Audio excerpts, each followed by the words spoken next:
எப்படி இருக்கணும் அப்படின்னா, அங்க வந்து வணிக நோக்கம் எதுவுமே இருக்கக்கூடாது. பணத்தை சம்பாதிக்கிற ஒரு கடையோ, தொழிற்சாலையோ ஒரு கிராமத்தில இருக்கக்கூடாது.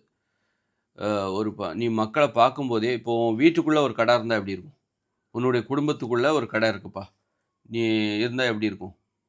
உங்க அப்பாவே ஒரு கடை நடத்துறாரு. உங்களுக்கு வியாபாரம் பண்றாரு. அப்படின்னா அது வித்தியாசமா இல்ல? அதுபோல தான் ஒரு கிராமத்துக்குள்ள இதெல்லாம் இருக்கக்கூடாது. ஒரு கிராமம்னா, ஆ எப்படி ஒரு பக்கத்து வீட்டுக்காரங்கள கூட நீ எப்படி பார்க்கணும்? ஒரு உறவு நோக்குல பார்க்கணும். உன் குடும்பத்தில உள்ளவங்க உங்கள எப்படி பார்க்கணும்? ஒரு உறவு நோக்கத்தோட பார்க்கணும். அதுபோல உன் பக்கத்து வீட்டுக்காரனையும் எப்படி பார்க்கணும்? ஒரு உறவு நோக்கத்தோட தான் பார்க்கணும். இந்த மாரி வியாபார நோக்கத்தோட பார்க்கக்கூடாது. அவன் ஒரு கடை வச்சிருப்பான். நீ போய் கடையில போய் வாங்குவ. கொடுக்கல், வாங்கல் இந்த மாரி வியாபார நோக்கத்தோட பார்க்கக்கூடாது. வியாபார நோக்கமே ஒரு குடியிருப்பு பகுதிகளுக்குள்ள வரக்கூடாது. ஒரு குடும்பத்துக்குள்ள எப்படி வரக்கூடாதோ, அ ஒரு குடும்பத்துக்குள்ள நீ ஒரு வியாபாரம் பண்ண மாட்டல்ல. அதுபோல ஒரு ஊருக்குள்ளேயே நீ வியாபாரம் பண்ணக்கூடாது. ஒரு கிராமம் என்பது அங்கு வணிக நோக்கத்திற்கு அங்கு வழி இல்லாமல் இருக்க வேண்டும். வணிக நோக்கமே அங்க இருக்கவே கூடாது. வணிக நோக்கத்தை தூண்டுகிற ஒரு விஷயம் அங்க இருக்கக்கூடாது. ஒரு கடை இருக்கக்கூடாது. ஒரு தியேட்டர் இருக்கக்கூடாது கிராமத்தில. ஏன்னா, அதெல்லாம் காசு குடுத்து தான் நீ அந்த படத்த பார்க்குற. இந்த மாரி வணிக நோக்கம் இல்லாத ஒரு தன்மை கொண்டதாக ஒரு கிராமம் என்பது மக்களுடைய குடியிருப்பு என்பது. அப்போ கிராமத்துக்கு வெளியில இதெல்லாம் இருக்கணும். ஒரு கடையும் சரி, ஒரு மார்க்கெட்டு, சந்தை, அப்புறம் தியேட்டர் இப்படி ஒரு தொழிற்சாலை எதுவும் கிராமத்துக்குள்ள இல்லாம, குடியிருப்பு பகுதிகளுக்குள்ள இல்லாமல், குடியிருப்பு பகுதிக்கு வெளியே இருக்க வேண்டும். அது தனியாக செயல்பட வேண்டும். இது தனி. இது உறவு சார்ந்து இயங்கக்கூடியது தான் இந்த கிராமம் என்பது. உறவுமுறை சார்ந்து, அன்பு சார்ந்து, பாசம் சார்ந்து, காதல் சார்ந்து, நட்பு சார்ந்து இயங்கக்கூடியது தான் இந்த குடியிருப்பு பகுதி. அந்த இடத்துல இந்த மாரி வணிக நோக்கம் கலந்து விடக்கூடாது. ஒரு நீ கிராமத்துக்குள்ள இருந்து நீ ஒருத்தர பார்க்குறன்னா, எந்தவித பண எதிர்பார்ப்பும் இல்லாமல், ஒரு நட்பை அடிப்படையாகக் கொண்டு அவர்களை பார்க்க வேண்டும். அன்பை எதிர்பார்த்து பார்க்க வேண்டும். ஒரு அந்த வணிக நோக்கத்தோடு பார்த்து விடக்கூடாது. மணி மைண்டடோடு பார்த்துறக்கூடாது அப்படிங்கிறதுக்காக தான். அப்ப பணத்தை சம்பாதிக்கிற ஒரு நோக்கம் அந்த கிராமத்துக்குள்ள வரக்கூடாது. ஒரு கிராமத்தில வசிக்கும்போது, இங்க மக்கள் நெறைய பேர் இருக்காங்க. இங்க ஒரு மளிகை கடை வச்சா நல்லா சம்பாதிக்கலாம். அப்படிங்கிற நெனப்பு ஒரு ஒரு ஊருக்குள்ள வரக்கூடாது. ஒரு ஊருக்கு வெளியில நீ அதுக்குன்னு தனியா இடம் வச்சுக்கோ. அந்த மாரி தான் நம்ம வந்து வடிவமைச்சிருக்கணும். ஒரு ஊர எப்படி வடிவமைக்கணும் அப்படின்னா, ஊருக்கு வெளியில இதெல்லாம் வச்சிருக்கணும். ஒரு ஊருக்கு தேவையானது. தியேட்டரா இருக்கலாம், அல்லது மளிகை கடையா இருக்கலாம், காய்கறி கடையா இருக்கலாம், ஒரு சலூன் கடையா இருக்கலாம். இது எல்லா தேவைகள் இருக்குல்ல, வணிக நோக்கம். இதெல்லாம் வணிக நோக்கம் மிகுந்தது. இது எல்லாத்தையும் பார்த்தீங்கன்னா, குடியிருப்பு பகுதிக்கு வெளிய கொண்டு வைக்கணும். இப்ப நம்ம வேலை முடிஞ்சு வீட்டுக்கு வரோம். வேலையே ஒரு இடத்துல செய்றோம். தொழில ஒரு இடத்துல செய்றோம். வீட்டுக்குள்ள வந்து நம்ம ஜாலியா இருக்கிறோம்ல. அதுபோல தான். ஏன் வீட்டுக்குள்ளேயே நம்ம வேலை செய்ய வேண்டியது தானே! வேலை செய்ற இடத்திலேயே நம்ம குடியிருக்க வேண்டியது தானே! ஏன் வேலை செய்ற இடத்துல மனிதர்கள் குடியிருப்பதில்லை? ஒரு தொழிற்சாலைக்குள்ளே, ஒரு ஆஃபீஸ்லயே உங்க குடும்பம் நடத்த வேண்டியது தானே! அப்ப அது வந்து வித்தியாசமா இருக்குல்ல. அது நல்லா இருக்காது. வேலையிலேருந்து விடுபட்டு, வேலை செய்கிற மனநிலையிலேருந்து விடுபட்டு வீட்டுக்கு வந்து விட்டால், நம்ம ஜாலியா இருக்கணும். அதுபோல ஒரு ஊர் ஜாலியா இருக்கணும் அப்டின்னா, ஒரு ஊருக்கு வந்துட்டோம்னா, அங்க வணிக நோக்கத்திற்கே இடம் இருக்கக்கூடாது. அங்க இருக்கிற அனைவரும் வணிக நோக்கம் இல்லாமல் ஜாலியா இருக்கணும். அங்க ஒரு தியேட்டர் இருக்கக்கூடாது. தியேட்டர்லாம் வெளியில போயிடணும். கிராமத்திற்கு வெளியே, ஊருக்கு வெளியே. ஒரு ஒரு மளிகை கடை இருக்கக்கூடாது. ஒரு காய்கறி கடை இருக்கக்கூடாது. ஒரு சலூன் கடை இருக்கக்கூடாது. இந்த மாரி பொட்டி கடை, இல்ல எந்த கடையுமே இருக்கக்கூடாது. சம்பாதிக்கிற அந்த எல்லாமே ஊருக்கு வெளியே இருக்கணும். அப்பதான் அந்த ஊர் ஜாலியா இருக்கும். இல்லன்னா அந்த ஊர்ல உள்ளவங்களே பார்த்தா பொறாமப்படுவாங்க. "பார்றா அவன் நல்ல மளிகை கடை வச்சான். நல்ல செமையா லாபம் பார்க்குறான்." அப்படின்னு சொல்லி எல்லாரும் அவங்கள பார்த்து பொறாமப்படுவாங்க. நம்ம அந்த கடைய வைக்காம போயிட்டோமே! அப்படின்னு சொல்லி. அந்த மாரி யோசிக்க ஆரம்பிச்சுருவாங்க. அதனால கொடுக்கல், வாங்கல், கடன் கொடுக்கிறது இதெல்லாம் வந்து ஒரு ஊருக்குள்ள இல்லாம இருக்கணும். எந்த அளவுக்கு வணிக நோக்கம் இல்லாமல் ஒரு ஊர் செயல்படுவதை அந்த அளவுக்கு அந்த ஊர்ல உள்ள மக்கள் ஜாலியா இருப்பாங்க. இப்படி தான் நம்ம வந்து அறிவுபூர்வமா ஒரு ஊரையே வடிவமைக்கணும். அது மாரி வீட்டுக்கு வந்துட்டா, நீ பள்ளிக்கூட வேலைய பள்ளிக்கூடத்திலே வச்சிருக்கணும். ஏன்னா பள்ளிக்கூடங்கிறது என்னது? பள்ளிக்கூடங்கிறது தொழில் பயிற்சி நிலையம் தான். ஆரம்பகட்ட தொழில் பயிற்சி நிலையம். படிச்சுட்டு தான் நாளைக்கு வேலை பார்க்க போற. வேலை பார்க்கறதுக்காக தான் நீ படிக்கிற. நாளைக்கு ஒரு தொழில் செய்றதுக்காக தான் நீ படிக்க போற. அப்படி இருக்கும்போது, நீ பள்ளிக்கூடத்திலே படிப்ப விட்டுட்டு வந்துரு. வீட்டுக்கு வந்தா படிக்காத. வீட்டுக்கு வந்த பிறகு நீ படிக்கிறன்னா, உனக்கு வணிக நோக்கம் இருக்குன்னு அர்த்தம். தொழில் நோக்கம் இருக்கு. தொழில் எதுக்காக பண்றோம்? பணத்த சம்பாதிக்கிறதுக்கு தானே! அப்போ வணிக நோக்கம், ஒரு தொழில் நோக்கத்தோட நீ வந்து குடியிருப்பு பகுதி வீட்டுக்குள்ள இருக்காத. ஒரு வீடுன்னா ஜாலியா இருக்கணும். ஈஸியான வேலைகள செய்யணும். கஷ்டமான வேலைகள செய்யக்கூடாது. ஒரு வீடுன்னா அதுதான். கஷ்டமான வேலைகள செய்யக்கூடாது. படிக்கக்கூடாது. வீட்டுக்கு வீட்டுக்கு வந்து படிக்காத. உன் ஆஃபீஸ்ல உள்ள வேலைய ஆஃபீஸ்லயே விட்டுட்டு வந்துரு. உன் தொழிற்சாலையில் உள்ள வேலையை தொழிற்சாலையிலே விட்டுட்டு வந்துரு. வீட்டுக்கு வந்தா வீட்டுக்கு வந்து உன் தொழிற்சாலையில் உள்ள வேலையை செய்யாத, உன் தொழிலை செய்யாத. அப்போ வீட்டில் நீ கஷ்டப்படுறன்னு அர்த்தம். அப்போ வீட்டுக்குன்னு ஒரு இயல்பு இருக்குது. ஜாலியாக இருக்கிறதுக்கு தான் வீடு. மென்மையான வேலைகளை செய்யணும். அதுக்காக எந்த வேலையும் செய்யாமல் இருக்கக்கூடாது. மென்மையான வேலையை செய்யணும். கஷ்டமான வேலையை செய்யக்கூடாது. இப்போ பெண்கள் என்ன பண்ணுறாங்க? கஷ்டப்படுறாங்க வீட்டில்.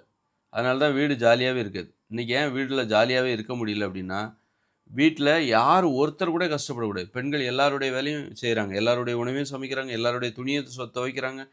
24 மணி நேரம் வேலை பார்க்குறாங்க வீட்டில். அதனால் அவங்க வந்து ஒரு வீட்டில் எப்படி இருக்கணுமோ அப்படிப்பட்ட மனநிலையில் அவங்க இல்லை. அதனால் அந்த வீட்டில் உள்ள யாருமே நிம்மதியாக இருக்க முடியாது. வீட்டில் ஒருத்தர் கஷ்டப்பட்டாலும் அந்த வீட்டில் யாருமே நிம்மதியாக இருக்க முடியாது. அதுபோல் பெண்கள் கஷ்டப்படுறதுனால மற்றவங்கலாம் ஜாலியாக இருக்கலாம்னு நினைக்கிறாங்க. பெண்களை நல்லா வேலை வாங்கிட்டு சோம்பேறியாக இருந்து ஜாலியாக இருந்துடலான்னு நினைக்கிறான். ஆனால் அங்கே இருக்க முடியும். காரணம் பெண்கள் வந்து வீட்டு வேலை செய்வதற்காக கஷ்டப்படுகிறார்கள். அந்த கஷ்டத்தோட விளைவு அந்த வீட்டில் அமைதி இல்லாமல் ஜாலித்தன்மை இல்லாமல் செய்து விடுகிறது. அப்போது ஜாலியாக இருக்கணும்னா மென்மையான வேலைகளை செய்யணும் அப்படின்னா அவங்கவுங்க வேலையை உன் உணவை நீ சமைச்சிக்கோ, உன் துணியை நீ துவைச்சிக்கோ. அப்போ ஈஸி. அப்போ வீட்டில் நீ ஜாலியாக இருக்கலாம். நீ பெண்ணை அடிமைப்படுத்தினதுனால வீட்டில் யாரும் ஜாலியாகவே இருக்க முடியல. ஏன்னா அவங்க ரொம்ப கோபமாக இருக்காங்க, உக்கிரமாக இருக்காங்க. நம்மளை எல்லாரும் ஏமாத்துறாங்க. எல்லாருடைய வேலையும் நான் தான் செய்ய வேண்டியிருக்கு. அந்த எரிச்சலோடையே அந்த வேலையை செய்கிறாங்க. சிடுசிடுன்னு எரிஞ்சு விழுறாங்க. காரணம் அவங்க ஏமாற்றப்படுகிறார்கள். அது ஒரு அவமானகரமான நிலை. அதனால் அவங்களுக்கு கோபம் வருது. அதனால் அவங்களால வீட்டில் ஜாலியாகவே இருக்க முடியல. மற்றவங்களையும் ஜாலியாக இருக்க விட மாட்டாங்க.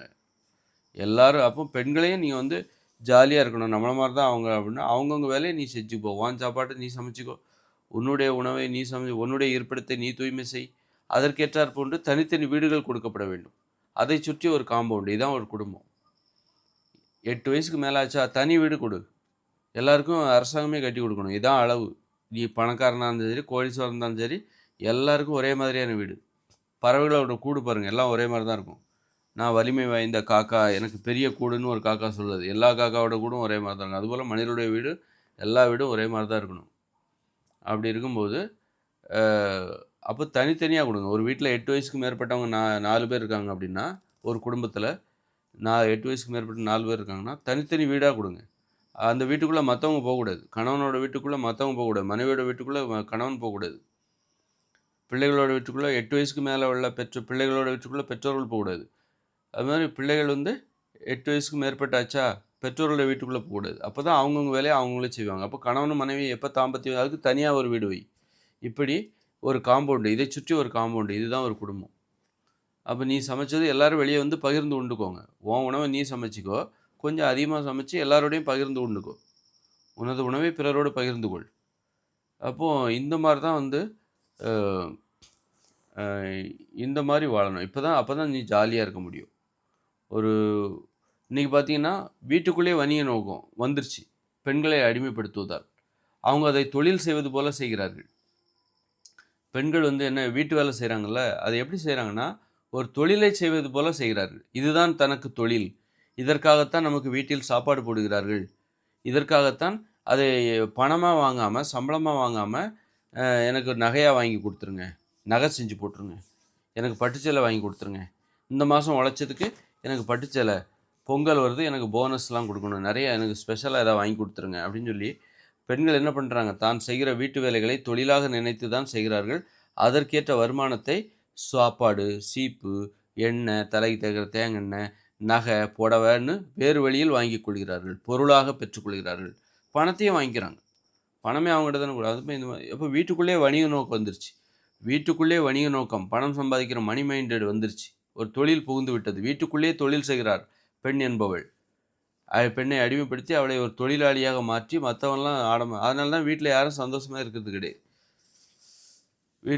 வீட்டுக்குள்ளேயே வணிக நோக்கம் வந்துடக்கூடாது. வீடு மென்மையாக இருக்க வேண்டும். ஒரு கிராமம் மென்மையாக இருக்க வேண்டும். அப்போ தான் கிராமத்தில் உள்ளவன் இன்னொருத்தனை பார்க்கும்போது அப்போ ஜாலியாக இருக்க முடியும். அப்படின்னா கிராமத்தில் கடைகள் இருக்கக்கூடாது, தியேட்டர்கள் இருக்கக்கூடாது, தொழிற்சாலைகள் இருக்கக்கூடாது, சலூன் கடை இருக்கக்கூடாது. எல்லாம் கிராமத்துக்கு வெளியில் அதுக்குன்னு ஒரு காம்பவுண்டு. ஒரு 4 கிராமங்களுக்கு பொதுவான ஒரு காம்பவுண்ட் போட்டு அங்கே பள்ளிக்கூடம் இருக்கணும், தியேட்டர் இருக்கணும். பள்ளிக்கூடமும் ஒரு கிராமத்துக்குள்ளே இருக்கக்கூடாது, கிராமத்துக்கு வெளியே தான் இருக்கணும். ஏன்னா ஒரு பள்ளிக்கூடங்கிறது எது ஆரம்பகட்ட தொழிற்பயிற்சி நிலையம்தான். பள்ளிக்கூடத்தில் படித்தா தான் நாளைக்கு ஒரு வேலை செய்ய முடியும். வேலை செஞ்சால் என்ன பண்ணுவேன்? பணம் சம்பாதிக்க போகிறேன். பணம் சம்பாதிக்கிறதுக்காக தான் நீ பள்ளிக்கூடத்துக்கே போகிற. பணத்தை எப்படி சம்பாதிப்பது என்பதை கற்றுக்கொள்வதற்காகத்தான் நீ பள்ளிக்கூடத்துக்கே போகிற. உனக்கு என்ன திறமை இருக்கோ அந்த திறமை மூலமாக நீ எப்படி பணம் சம்பாதிக்கலாம் என்பதை கற்றுக் கொடுப்பதற்காக தான் பள்ளிக்கூடம், கல்லூரி எல்லாம் உருவாக்கப்படுகிறது. அப்படி இருக்கும்போது ஒரு பள்ளிக்கூடத்தையும் ஒரு கிராமத்துக்குள்ளே கொண்டு வராத. எப்படி வந்து பள்ளிக்கூட புத்தகங்களை நீ பள்ளிக்கூடத்தில் படிச்சுட்டு வந்துரு. வீட்டுக்கு வந்து படிக்காத. ஒரு தொழில் செய்கிற வேலைகள் அதுபோல தான். அப்போது ஒரு கிராமத்துக்குள்ளேயே பள்ளிக்கூடம் இருக்கக்கூடாது. எப்படி வீட்டுக்கு வந்து நீ புத்தகத்தை எடுத்துகிட்டு வராத. பள்ளிக்கூட வேலையை பள்ளிக்கூடத்துலேயே முடிச்சிரு. அப்படிங்கிறது எப்படி சரியோ அதுபோல் ஒரு கிராமத்துக்குள்ளேயே பள்ளிக்கூடம் இருக்கக்கூடாது. கிராமத்துக்குள்ளே உட்காந்து நீ கல்வி கற்பிக்காத. ஏன்னா கல்வியே என்னவா இருக்குது அப்படின்னா, பணத்தை எப்படி சம்பாதிப்பது என்பதை கற்றுக்கொள்வதற்கான பயிற்சி நிலையம் தான் கல்லூரி, பள்ளிக்கூடம்லாம். அப்போ ஒரு கிராமத்துக்குள்ளே இருக்கக்கூடாது. ஒரு குடியிருப்பு பகுதி வணிக நோக்கம் இல்லாமல் இருக்க வேண்டும். வணிக நோக்கம் இல்லாமல் பணம் சம்பாதிக்க வேண்டும் என்கிற எண்ணத்தை தராதவாறு ஒரு குடியிருப்பு பகுதி இருக்கணும். ஜாலியாக இருக்கணும். பணத்தை மறந்துவிட்டு நீ ஜாலியாக இருக்கிற ஒரு இடம் தான் அது. குடியிருப்பு பகுதிகளுக்கு வெளியில் ஒரு 4 கிராமங்களுக்கு மத்தியில் என்ன பண்ணணும்? 4 கிராமங்களுக்கு தேவையான பள்ளிக்கூடம், கல்லூரி, தியேட்டரு, சலூன் கடை, மார்க்கெட்டு, காய்கறி கடை இது எல்லாத்தையும் 4 கிராமங்களுக்கு நடுவில் இருக்கணும். இந்த மாதிரி திட்டமிட்டு தான் நாம் வந்து கிராமத்தை உருவாக்கணும். ஒரு அந்த மாதிரி ஒரு இதுவே இல்லை மக்கள்கிட்ட. மனிதர்களுக்கு அப்படி ஒரு இதுவே இல்லை. சும்மா ஏனா தானன்னு வாழ்ந்துட்டுருக்கான். எல்லா விதத்துலேயும் ஒரு ஒழுங்கு இருக்குது. அது மாதிரி ஒரு கிராமம் இப்படித்தான் இருக்க வேண்டும் அப்படின்னு அப்போ தான் இப்படியெல்லாம் அறிவுபூர்வமாக வாழ்ந்திருந்தா நமக்கு நிறைய பிரச்சனைகளே கிடையாது. அறிவுபூர்வமாக வாழாமல் அவங்க மனம் போன போக்கில் வாழ வேண்டியது. அரசாங்கம் வரி வந்தால் போதும்னு சொல்லி எதை வேணாலும் செய், எனக்கு வரி வருதா அது அப்படின்னா நீ என்ன வேணாலும் பண்ணிக்கோ அப்படின்னு வரியை மட்டுமே பார்க்குறது. இந்த மாதிரியான அரசாங்கம், மனம் போல் வாழ்கிற மக்கள் இப்படி இருக்கும்போது அதனால தான் மக்களுக்கு ஏகப்பட்ட பிரச்சனைகள். இப்படி வாழ்ந்திருந்தால் இந்த மக்களை ஜாலியாக வாழ வைக்கணும். ஒரு குடும்பம் அப்பா அம்மாவோட வேலை என்ன? அந்த குடும்பத்தை ஜாலியாக வாழ வைக்கணும். அதுபோல் தான் ஒரு ஆட்சியாளரோட வேலை என்ன? அந்த மக்களை ஜாலியாக வாழ வைக்கணும். அதுக்கு ஏதாவது பாயிண்ட்ஸ் இருக்கா? ஏதாவது குறிப்புகள் இருக்கா? ஏதாவது வழி இருக்கா? அப்படி யோசிக்கணும். அதனால் நான் கூட என்ன பண்ண அரசியலுக்குள்ளே போகிறேன். ஏன்னா நான் வந்து மிகப்பெரிய புரட்சியை இந்த உலகத்தில் நான் நடத்தியிருக்கணும். அது என்னுடைய வாழ்வியல் கடமை. அதை செய்வதற்காக தான் வந்திருக்கேன். முதல் மனிதனாச்சே. இந்த மனித இனமே முதலில் மனித நிலை அடைந்து முழுமை பெறப்போகிறது. இப்பொழுது தான் மனிதர்கள் முழுமை அடைகிறார்கள். மனிதர்களானால் பாதுகாப்பாக வாழலாம். அந்த மனம்ங்கிற நோயே பயத்தினால தான் வந்துச்சு. மரண பயத்தினால தான் வந்துச்சு. காடுகளில் வாழும்போது நம்ம பிற உயிரினங்கள் வேட்டையாடும்போது நம்ம சொந்தங்களை பிற உயிரினங்கள் வேட்டையாடி இழுத்துச்சும்போது மனம் பதறிச்சு, நடுங்கிச்சு, கொலை நடுங்கிச்சு. அந்த இதில் தான் பயத்தில் தான் மனம்ங்கிற நோயே வந்துச்சு. மனம்ங்கிற நோய் தான் நமது உருவத்தில் மாற்றத்தை ஏற்படுத்தி இன்றைக்கி மனித தோற்றமாக நம்ம நிற்கிறோம். இன்றைக்கு தான் மனிதர்களாக முழுமையடைகிறார்கள். அந்த முழுமையடைந்த முதல் மனிதன், அந்த முழுமை முதலில் என்னிடத்தெல்லாம் நடக்கிறது. இனிமை பெறுகிற குழந்தைகள் மனித நிலையில் முழுமையடைந்தவர்களாக இருப்பார்கள். அவர்கள் அதுக்கு என்ன இன்னும் அவர்கள் எப்படிப்பட்டவர்கள்? மனித நிலையில் முழுமையடைந்த முதல் மனிதன் நான் சொல்கிறேன். அப்போ மனித நிலையில் முழுமையடைந்த அந்த நிலை எப்படிப்பட்டதுன்னா, உங்களுக்கு எண்ணங்கள் தொடர்ச்சியாக வந்துக்கிட்டே இருக்காது. இடைவிடாமல் எண்ணங்கள் வந்துக்கிட்டே இருக்கா. அதை நிறுத்துறதுக்காக தான் தியானம்லாம் பண்ணுறீங்க. அப்போ எண்ணங்கள் இனிமே வந்து தொடர்ச்சியாக வரும். இப்போ என்னுடைய எண்ணங்கள் எப்படி இருக்குது அப்படின்னா, தொடர்ச்சியாக வந்துக்கிட்டே இருக்காது. சும்மா ஒரு எண்ணம் வரும். கொஞ்ச நேரம் கேப்பாக இருக்கும். வெற்றிடமாக இருக்கும். ஆனால் உங்களைப் போல தான் எனக்கும் எண்ணங்கள் தொடர்ந்து வந்து கொண்டே இருந்தது. எப்போ அப்படின்னா, ஒரு 26 வயசு வரைக்கும் எனக்கு வந்துக்கிட்டே இருந்தது. இது அப்போ அதை பற்றி தான் ஆராய்ச்சி. ஏன் தொடர்ச்சியாக வந்துக்கிட்டே இருக்குது? ஏன் வந்துக்கிட்டே இருக்குது? அதை நிறுத்தவே முடியாதா? ஏன் வருது? தேவையில்லாமலாம் ஏன் வருது? அப்படிங்கும்போது தான் இப்போ ஒரு சென்னைன்னு ஒரு போர்டு இருக்குது. சென்னையில் தான் இருந்தேன். சென்னையில் தான் படித்தேன். அப்போ சென்னைன்னு ஒரு போர்டு இருக்குது. அதை நீ பாரு, ஏன் படிக்கிற மனசுக்குள்ளே? ஒரு சென்னைங்கிற போர்டை எதுக்கு மனசுக்குள்ளே படிக்கிற? மனசுக்குள்ளே படிக்காமல் சென்னையை பாரு, பார்த்தாலே தெரியலையா உனக்கு? ஏன் படிக்கிற அப்படின்னா, உன் கண்களுக்கு தெரியாது அது சென்னை என்று. அதனால் நீ படித்து நீ சொல்கிறியா? உன் கண்கள் மேலே நீ சந்தேகப்படுற. அப்போ அமைதி மேலே சந்தேகப்படுறான். கண் பார்க்குறது ஒரு அமைதி. அமைதியாகவே ஒரு விஷயத்தை புரிஞ்சிக்க முடியும். சென்னைன்னு எழுதியிருந்தா அதை நீ பார்த்தாலே போதும். மனசுக்குள்ளே படிக்க வேண்டிய அவசியம் இல்லை. அந்த எழுத்தை நீ பார்த்தாலே அப்போ அமைதிக்கும் ஒரு புரிதல் இருக்குது, கண்களுக்கும் ஒரு புரிதல் இருக்குது. இந்த மாதிரி நம் மனிதர்களுக்கு தன்னை பற்றின சந்தேகம், தனது கண்களை பற்றிய சந்தேகம், அமைதியை பற்றிய சந்தேகம். அதனால தான் இந்த மாதிரி ஒரு விஷயத்தை பார்த்தா இப்போ சென்னை, இந்தியா இப்போ எப்படின்னு எழுதியிருந்தா இந்தியான்னு மனசுக்குள்ள சொல்கிறான். ஏன் அது என் கண்களுக்கு தெரியாதா? அது இந்தியாங்கிறது அதை பார்த்தாலே எனக்கு தெரியாதா? இந்த மாதிரி பயங்கரமான கேள்விகள். ஆனால் அதெல்லாம் அந்த அந்த ஆராய்ச்சியெல்லாம் மக்கள் முன்னாடி வைக்காத ஒரு பாவியாகி விட்டேன் நான். கொடுப்பனை எனக்கு இல்லை. எனது அறிவை பெறுவதற்கு கொடுப்பனை எனக்கு இல்லை. அறிவுடன் வாழ்வதே மிகப்பெரிய கொடுப்பனை.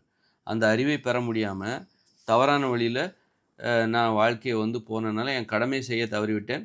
திரும்ப நான் என்ன கடமையை செஞ்சே ஆகணும். அதனால் ஒரு உண்மையை தான் இந்த உலகத்துக்கு சொல்ல போகிறேன். நான் ஒன்றும் ஏமாத்தலை. ஒருத்தன் வந்து ஃப்ராடெல்லாம் பண்ணுறான். அவன்லாம் தைரியமாக இருக்கான். அவன்லாம் வந்து மக்கள் அதனால் நான் வந்து என் கடமையை செஞ்சாகணும். அதுக்காக நான் வந்து எவ்வளோ பெரிய இழப்பையும் தாங்கிக்கிறதுக்கு நான் ரெடியாக இருக்கேன். அதனால் நான் அரசியலுக்கு வரப்போகிறேன். அரசியலுங்கிறது வந்து அங்கே வந்து எனது எல்லோருக்கும் தெரிகிற ஒருவராக மாறி எனது கருத்துக்களை முன்வைக்க வேண்டும். முன் வச்சு அப்போ அதுவும் இங்கு ஒரு பேசு பொருளாக இருக்க வேண்டும். எனது கருத்துக்களும் இங்கு ஒரு பேசு பொருளாக இருக்க வேண்டும். மக்கள் பேசுகிற விஷயங்களில் எனது கருத்துக்களும் இடம்பெற வேண்டும். ஏன்னா அந்த உலகத்தில் யாரும் சொல்லாத ஒரு விஷயத்த நான் சொல்லிகிட்டு இருக்கேன். இந்த உலகம் செயலிழக்க போகுது 2040. அப்போ இதை விட இந்த உலகத்துக்கு மிக முக்கியமான விஷயம் எதுவும் இருக்க முடியாது. அப்படிப்பட்ட ஒரு விஷயத்தை தான் அந்த உலகத்துக்கு பகிரங்கமாக சொல்லணும். அதனால் எல்லோருக்கும் தெரிந்த ஒருவராக நான் வந்தே ஆக வேண்டிய கட்டாயம். அது எனது வாழ்வியல் கடமை. அதை செய்யவில்லை என்றால் மிகப்பெரிய துரோகம். அப்போ நான் ஒரு உண்மையை தானே சொல்ல போகிறேன். அப்படிங்கும்போது எனக்கு எதுக்கு கூச்சம், எனக்கு எதுக்கு தயக்கம்?